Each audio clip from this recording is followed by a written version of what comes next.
All right. Hi, everyone. My name is Joe Press, and I'm the founder of Archers Raiders, a fan group designed to unite politically progressive fans, students, and alumni of the Morehouse Maroon Tigers and Colgate Raiders. This will be the first in a series of interviews I do with the current and former Colgate and Morehouse student athletes. You can see we've got the Archers Raiders sweatshirt on here. My guest today is James Walker, who played basketball for Morehouse from 1986 to 1990. Mr. Walker was the captain and second leading scorer of the Morehouse Maroon Tigers in the 89-90 season. He helped lead the Maroon Tigers to the Division II men's basketball tournament Final Four during that season. Mr. Walker, thank you so much for taking the time to speak with me today. Thank you for having me. So I'd like to start by asking you a bit about your journey to Morehouse and your collegiate athletic career. So first, when you were attending and playing for Central Mary High School in Jackson, Tennessee, what was the recruitment process like for you? Not like it is today, I can tell you that. I know for me,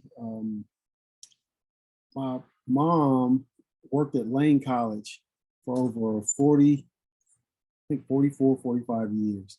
And I practically grew up on Lane's campus. So I was very familiar with the HBCUs. And, I vividly remember the Morehouse Maroon Tiger football team coming to play Lane a couple of years. And I also remember the basketball team coming to Jackson to play Lane. Dr. Willie G. Shaw, who did serve at Morehouse as the tennis coach and the director of the physical education department for a number of years. He was the men's basketball coach and athletic director at Lane College during the time I was in high school. As a matter of fact, he was in that capacity for like 20 years before he left and eventually made his way down to Morehouse. But Dr. Shaw played collegiately for 1 year for Coach McAfee because Coach McAfee coached at Lane. And I know I went into my senior year and I talked with Coach Shaw and just said that I wanted to play at a HBCU. I did not want to stay in Jackson and go to Lane because I'd pretty much grown up on that campus and I wanted to get out and do something different. So he just told me to sit tight. He would make a couple of phone calls and see what was what. So maybe about 2 or 3 weeks later, he told me that he had talked with Dr. Charles Thompson, who was at Tuskegee at the time, who was interested. He had talked to Coach Hank Ford, who was at Hampton University at the time, and they were interested. And actually, Coach Ford came to Jackson and did a basketball camp. Dr. Robert Wilson, who used to be a teacher at Morehouse, coached with Coach Ford when he was at Hampton University. And I think one of their star players was Rick Mahorn, who played for the Detroit Pistons. Wow, okay. Yeah. So I had 3 schools that were really interested. I don't remember any of them other than Morehouse coming to actually watch me play. Coach McAfee came into town one Friday night. He pretty much slipped in and slipped out. I never knew he was there. And then the next weekend, I got a call on a Friday that said he wanted to come and do a home visit. And this was in, I want to say, early April of '86. So he came in and, of course, on the phone, he told me who he was and that he was athletic director and men's basketball coach at Morehouse and had been there for a number of years.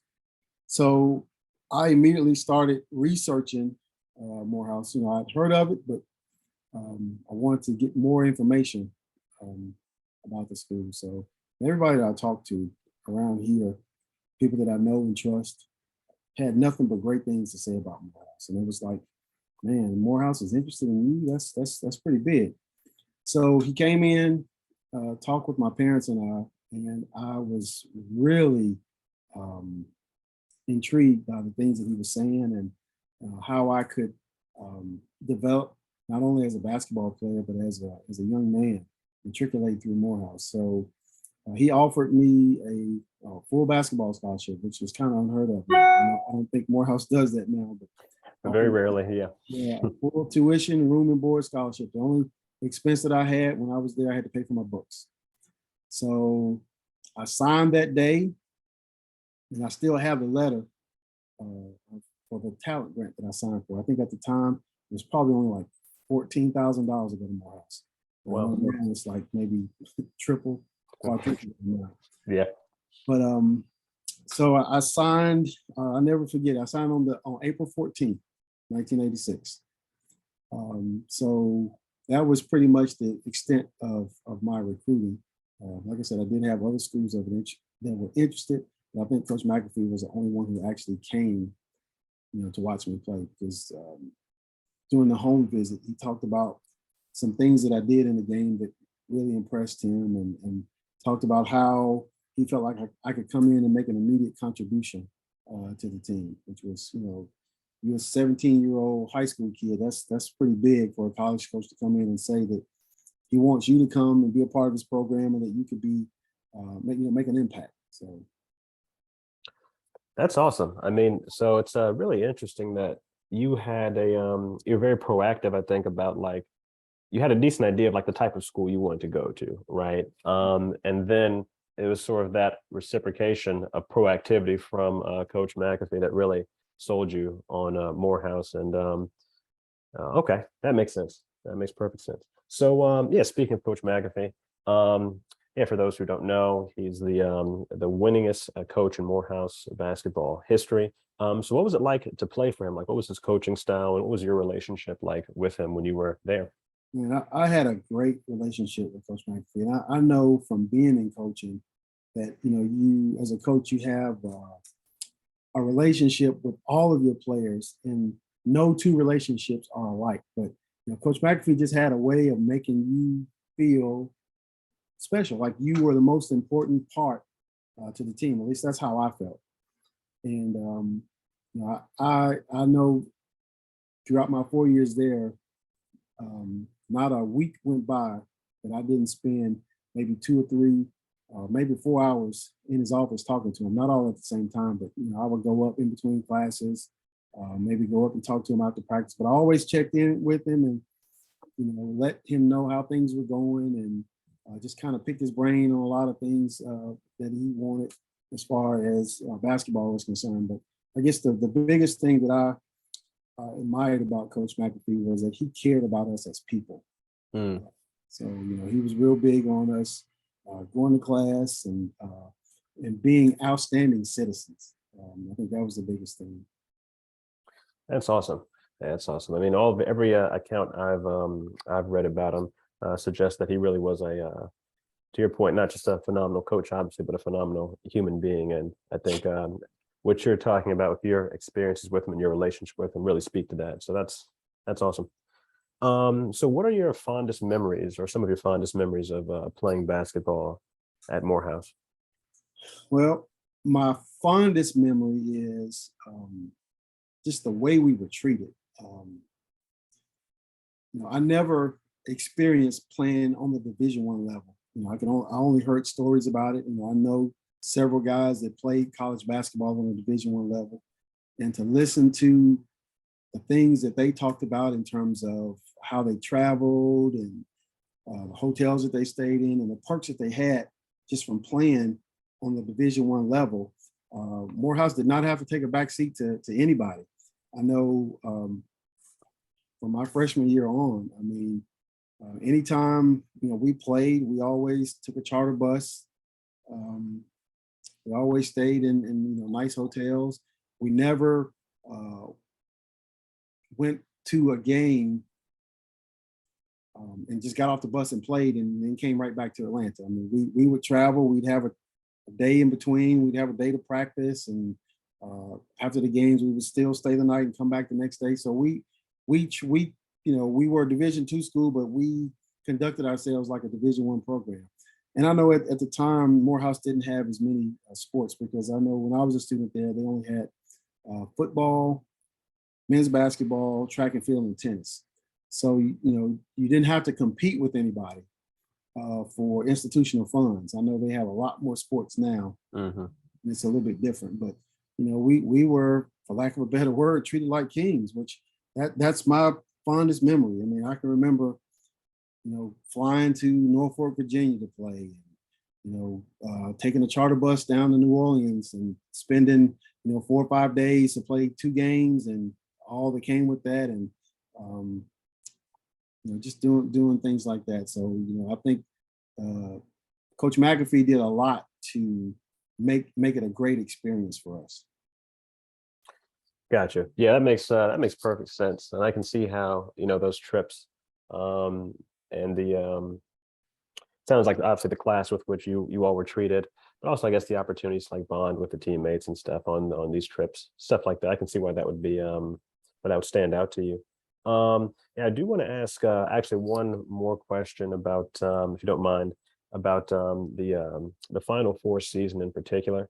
Um, as you were kind of going into that season, you and the team, what did you all kind of have a feeling that you were on the precipice of like having an excellent season, or was that did you kind of realize how good you were in the midst of that season? So to be totally honest with you, I actually thought that the team we had in 88, 89 was a better team. Mm, My first 2 years there, we were probably right around 500. I think we were 12-12 one year and 13-12 the next. My sophomore year was the year that Coach Brewer came on as an assistant. And I remember him saying, after our last game, my sophomore year, he said, I'm going to go and I'm going to recruit a few players that are going to come in here and push us over the top. He said, we've got a good nucleus, but we got to get, he just started naming off traits that we needed on our team, or players with certain characteristics that we needed on our team. And I never will forget, going into my junior year, when the freshmen came to our first team meeting, it was Harold Ellis, Roderick Stubbs, Jalal Hazard, Stuart Watkins, and Larry Lewis. And actually, Larry was already there. He just joined us that year. But I just remember the energy that those guys brought, and they, as freshmen, were just as good as the guys who were juniors. So it gave us a very deep team, something that we hadn't had. I know our biggest nemesis back during that time, of course, was Alabama A&M and Clark Atlanta. And I just remember, especially with Alabama A&M, they were always a much deeper team than we were. So whenever we would go into our bench, my freshman and sophomore year, there was always a drop off. And when that freshman class came in 88, it was a big difference. So the 88 team actually went 25-4. wow. And we got upset in the semifinals of the conference tournament. But Gotcha. during that season, we split with Alabama A&M, and we were the only team in the conference that beat Alabama A&M that year. Wow. And Alabama A&M was ranked pretty much the whole year. And we just knew that we were going to get an at-large bid, even though we didn't make it to the championship game. And we got snubbed, and left a real bitter taste in our mouth. But we also lost Chris Dixon, who was the leading scorer on that team in 88, 89. We lost Will Ford, who was a very versatile guy, could play like 3 or 4 different positions. We lost Ed Mouton, who was a great 3-point shooter. We had one other player, I can't remember exactly who it was, but those 3 guys made a huge difference on that team. So we lost those guys. And so really and truly, we started the year off and Harold was coming off the bench. He was the first, he was 6th man. And David Dada, who is actually coaching in Atlanta now at Carver High School, Wow. wasn't able to play the second semester. So Harold got inserted in the starting lineup. So after that year, Harold and I were the only 2 starters that returned.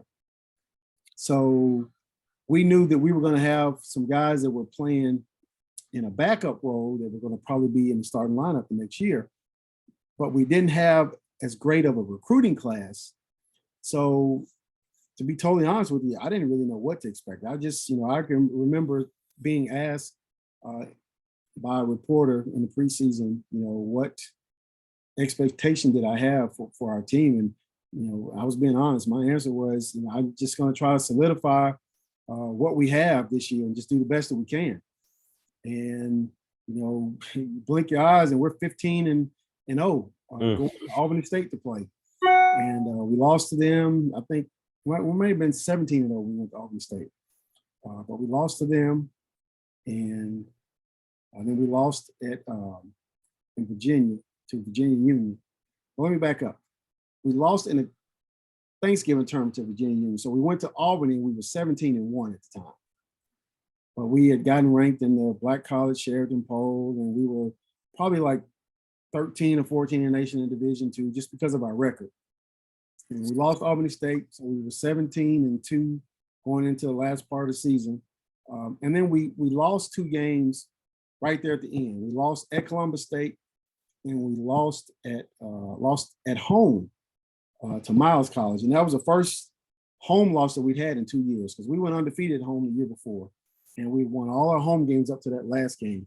So some people were starting to write us off saying, that I don't know if Morehouse is really tournament ready because they couldn't close the deal, this, that, and the other. And I remember Coach Brewer coming into the gym because we had a couple of practices before we were getting ready to go to Huntsville to play in the conference tournament. Coach McAfee had gone out of town for a conference or something. And Coach Brewer just had this attitude that it was us against the world. He said, everybody's writing you guys off. They don't think you all are ready for the big time, but, I know what you can do. We've been doing it all year, so it's time to pull together and, make it happen.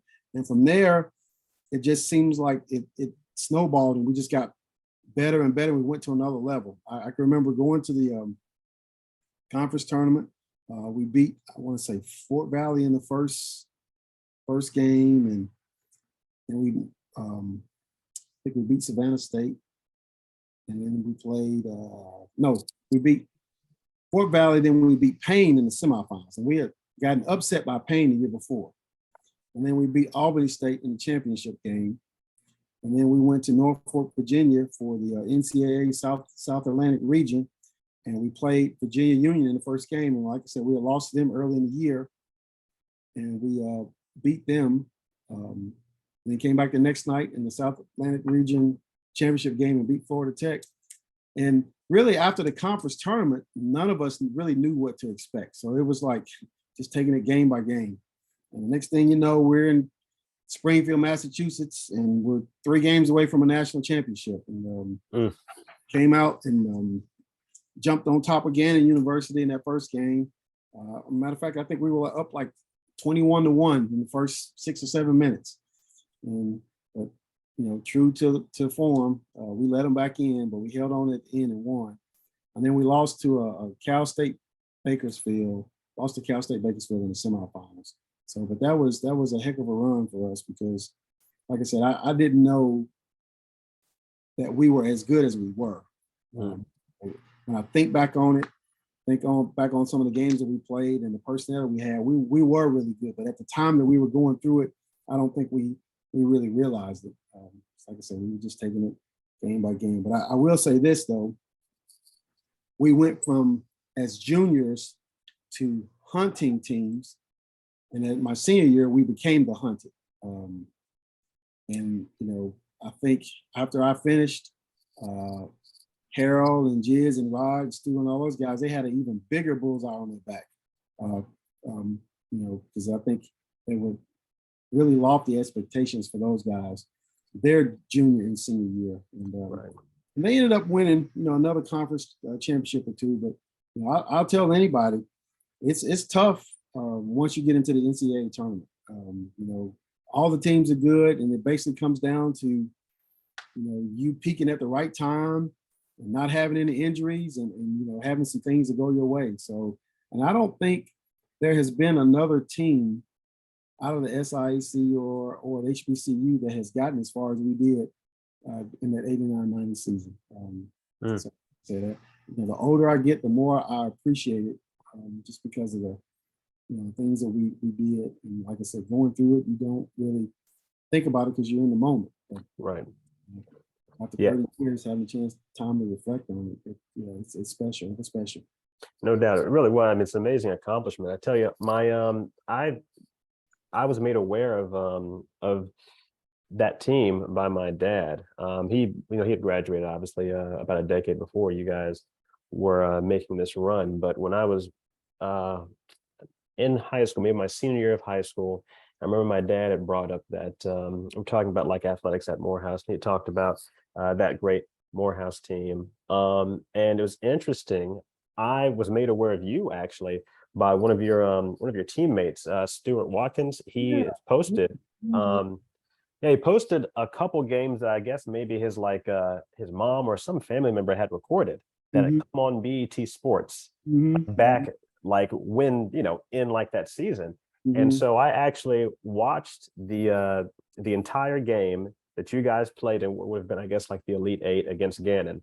And Mhm. so you mentioning like you guys going on that huge run to start the game and then them coming back. And then I remember I think you made a couple of really clutch plays as the game was getting close. You had a couple like really tough drives to the basket. You were pushing the pace. And I'm like, oh, I've got like, who is this? Who is this guy? Right. And that's when I did the research and I'm like, okay, James Walker, I've got to see if I can talk to this guy. So that's it's interesting you mentioning like the details of that game because I've just watched it. And so it's very vivid in my memory. Yeah. Okay. Thanks. Thanks a lot. No, absolutely. All right. So yes, now I want to shift gears a bit. People often have the misconception that athletes are one-dimensional. They lack the range to speak on different important issues facing the country today. And I think it was the Fox News host Laura Ingraham that said to LeBron James, just shut up and dribble, something to that effect. Right. But the reality is that pro and college level athletes are often intimately connected to their communities and the challenges facing them. And I think this is especially true of Morehouse men. So that being the case, I do want to ask a couple questions about your politics. And I want to start actually with your time at Morehouse. So while you were at Morehouse in the late 80s, what were some of the major political issues that students were discussing on campus? Well, I know one of the, well, actually two major issues that came about. I mean, these really didn't come about until my junior and senior year, really my senior year. The first one was Proposition 48 or 42, I think it was Prop 42, where they were requiring student athletes to have a minimum to meet minimum academic standards to be able to receive a scholarship. Hmm. I can remember saying at the time, well, this won't affect me because I'm getting ready to graduate. It wouldn't have affected me anyway because I always had good grades and whatnot, and all of us did at Morehouse. But we felt like this was really picking on the African American athletes and more, I guess, more specific, picking on the students that come from low socioeconomical backgrounds. As a principal of a school, and the school that I serve right now, we have a lot of economically disadvantaged students.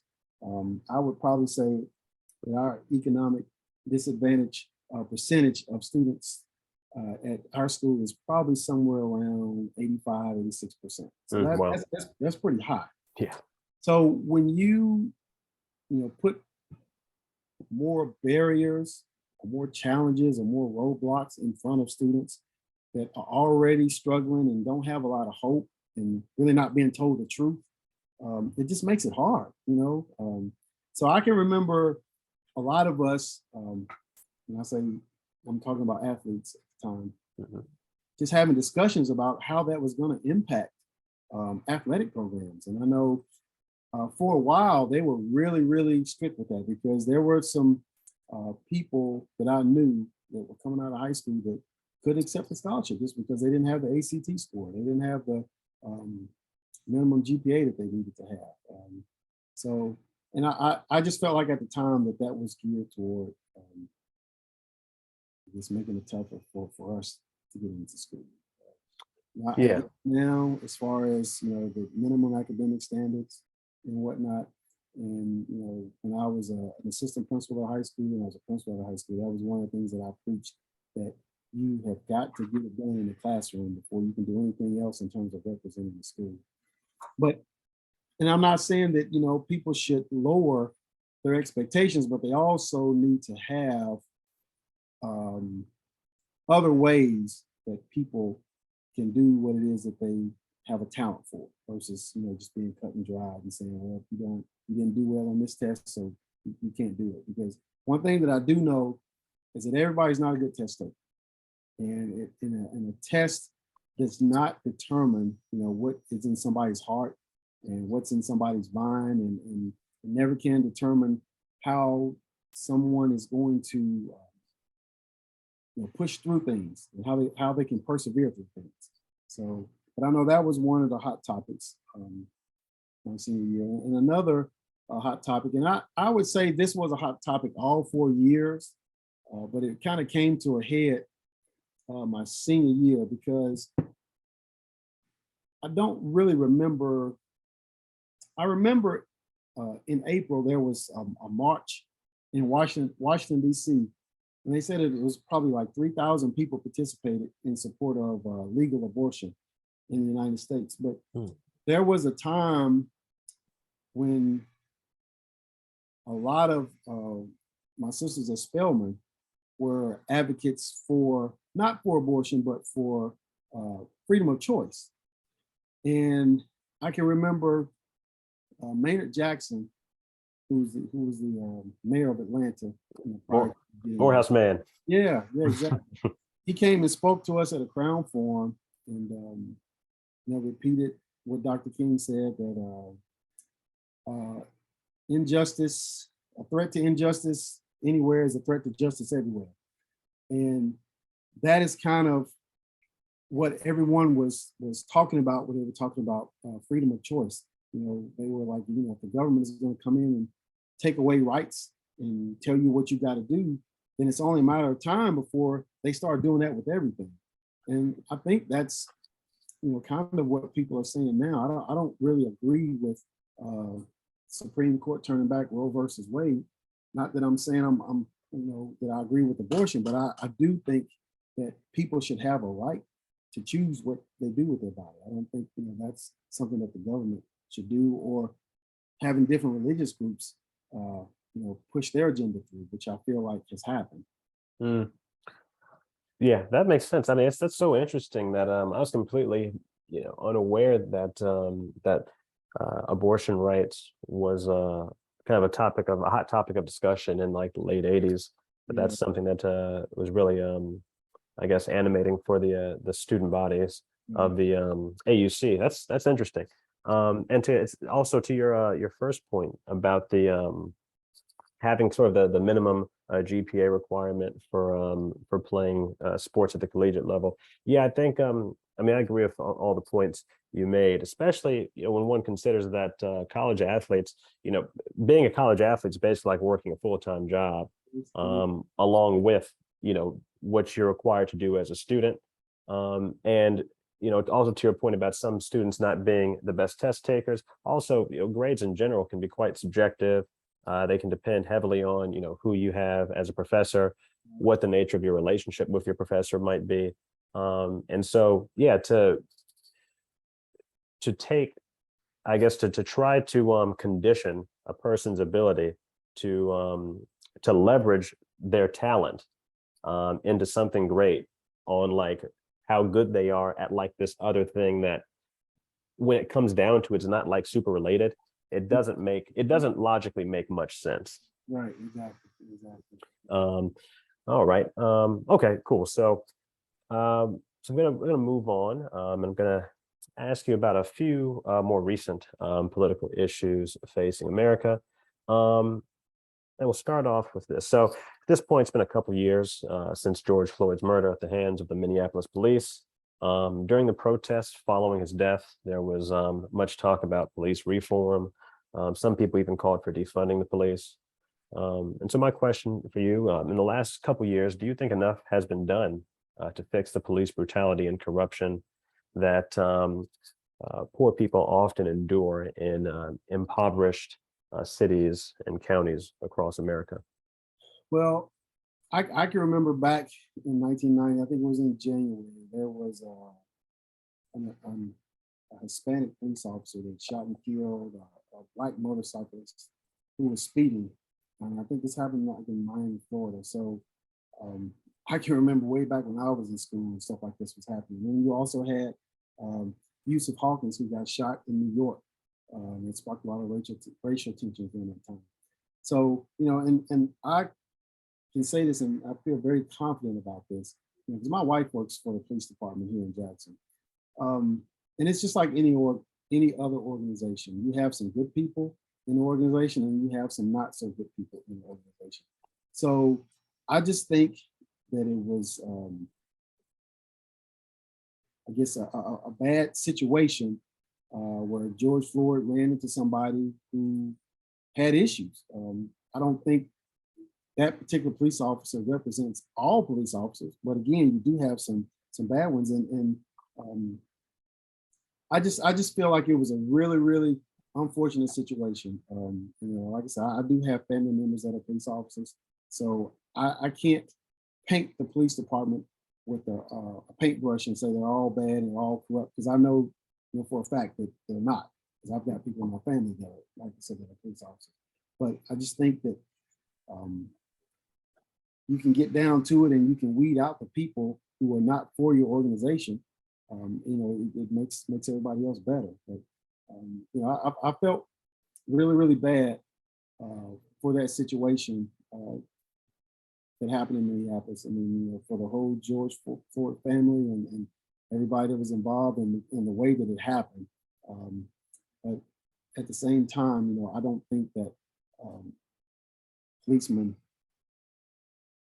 as a whole are bad people, and I don't think you should defund the police department, because, you know, who else is gonna serve and protect? I just think you know, we have to do our due diligence and get those bad people out. Yeah, no, I agree 100%. I think it really is about accountability for people who do break the rules. And you know, to your point about like about, you know, picking out specifically like those who are who do have bad intentions. I think it's, you know, it's, we can't paint everyone with like a broad brush, because there's so many different police departments. They all function differently. And yeah, so I agree. I think that makes sense. All right. So moving on here. So I want to ask a question about voting rights. So in the last few years, voting rights have been a very politically salient issue, specifically for Black Americans. Last year, I think it was Georgia who passed a series of voting laws that many Black Georgians believed were designed to make it more difficult for them to vote. What do you think the government should do to try to secure voting rights for all Americans? Well, I mean, to start out, you just need to allow all Americans to vote. I mean, you know, don't put any stipulations on who can and who can't. You know, it's kind of like when it comes to stuff like that, it's you pick the flavor of the day. You know, the people that are in charge are the ones that are making the rules. And, you know, unfortunately, you know, we had a former president who wasn't honest with people. And, you know, instead of the people that followed him taking a step back and saying, okay, now does this really make sense? You know, we've been having this form of government for over 200 years, and for it all of a sudden now to become corrupt. I mean, you really got to think about it and think about who is saying what they're saying. So I just think that, like I said, you look at what's the flavor of the day. You've got people in power who want to push their agenda, and that's what happened with a lot of these voting restriction laws that they passed. I just think a lot of it was unfounded, but you had the blind leading the blind, and some people were their own worst enemies. But I do feel bad for people in Georgia and some of the other states where those ridiculous voting laws got passed, and I don't know what it's going to take to overturn those. But as a member of the Omega Psi Phi Fraternity Incorporated, one of the things that we do is we advocate for people to get out and vote, and we have voter registration. We have rallies to conjure up new voters, and I just think that each person should take it upon themselves to make sure that they exercise their right to vote. And for people to say, "Well, my vote's not going to count," well, yes, it will. I mean, you got to get out and do it. Even if you don't think it does count, it's still your right to do that. And a lot of people are missing the point now that voting doesn't necessarily mean that you're going to get what you want, but you are having a say. And so we have to look at it that way. Yeah, no, that's real. I think it's what's interesting, you bring up the point about Omegas and these different like voter registration drives, because I'd read a paper in an academic journal a couple years ago that suggests that whenever like a new voter restriction is passed, different Black organizations, churches, community service organizations mobilize very quickly to register voters and to get more people engaged in the political process. And so it's like, it's amazing, like the different Black communities, they respond very aggressively to attempts to take away their rights, to circumvent the laws that are trying to restrict us. And so, it's that's kind of how how we've found a way to fight back against a system that may try to take away some of our rights. All right, so let's move on here. So I want to ask a question about the prospect of college athletes unionizing, actually. So I learned this recently, actually. The College Football Players Association is an organization that was founded in an attempt to secure long-term medical care, a percentage of media revenue, and a host of other benefits for college athletes. Do you think that it's a good idea for college athletes to try and unionize to secure these different rights and benefits? So I'm kind of torn about that. Obviously, Morehouse is not in the class with University of Texas and the University of Alabama and different places like that. So the money flowing through those schools is astronomical, compared to the money that flows through a Morehouse college. So with that in mind, Morehouse recruits a different type of student athlete than a University of Alabama or University of Texas or UCLA. And I can remember during my time at Morehouse, it was all about competing, but growing as a student athlete and growing as a student. Because none of us really had any pipe dreams of going to the NBA. Harold was by far probably the only person on our team that had a shot, just because of his level of play, his size, his strength. But me being 5'10", 5'11", I knew I had no chance of going to the NBA. So my mindset was a lot different in terms of what I was going to try to accomplish while I was in college. Whereas you look at some of these large universities, they are using college to try to improve their draft stock. And I get that. There's nothing wrong with that, because America is a capitalistic society. So people have to try to get in where they can fit in. And if you have an opportunity to go and make money, then you should be able to do that. I mean, because we don't tell people if you get offered a job at IBM as a junior, we don't say, no, stay in school. Don't get that job. You always come back to school. So I feel like with the revenue that's being made at these major universities, that they need to find a way. I'm not going to say to compensate the players, but a college student doing the things that they do should not have to go and beg for money to eat, should not have to go and beg for money to do their laundry. They should not have to go and beg for money to go and visit parents at home, or if something happens at home, they need to go home for a weekend. They shouldn't have to beg to do stuff like that. So I think that they need to find a way to financially help the players more. Should they give them money? I don't know about that, because you have a lot of haves and a lot of have-nots. You start giving players money, the large universities are going to win out all the time because they have. But I do think that you should make it financially feasible for student athletes to be able to play their sport, and to go to school, because they are giving up a lot of time, especially on that level. They are giving up an awful lot of their time, to be a part of the sports team. You got coaches making millions of dollars, assistant coaches making millions of dollars, the university's making millions of dollars, and then you've got a kid who, once the cafeteria closes, he's got to wait the next morning, to get breakfast or something, because he doesn't have any money. So yeah, they got to look at doing something to change that. But I would go back and say this. I did a little bit of research on the NCAA a couple of years after I finished college, especially when I was working on my sports management degree. And the whole way that the NCAA came about is, for lack of a better word, kind of foul. I don't think their intention was to make it a student athlete organization. It was more so to appease the schools and the presidents, and just to be able to, I guess, get in on the front end of things when it came to TV revenue and marketing and things like that. I think we need to have an organization that is truly for the student athlete versus representing the interests of a college or university. So I think if you had an organization that was truly representative of the student athlete, probably could get some things done.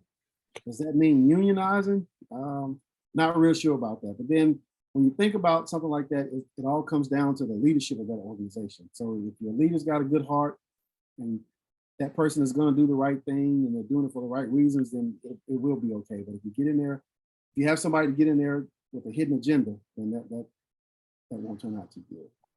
Yeah, no, I think that's an excellent point, and it'll be interesting to see as this organization grows if they require because I think right now they do want to allow like former student athletes to be a part of it as well. But you'd think that one way to try to ensure that like the person who is like the leadership of the union has the best interest of like the current student athletes is to require that they actually be like, currently like a student athlete.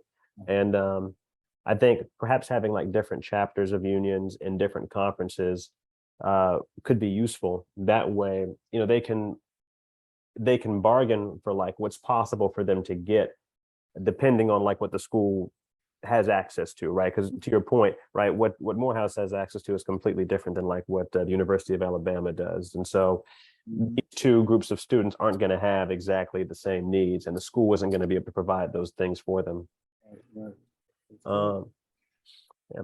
So yeah, last question I want to ask is actually about education.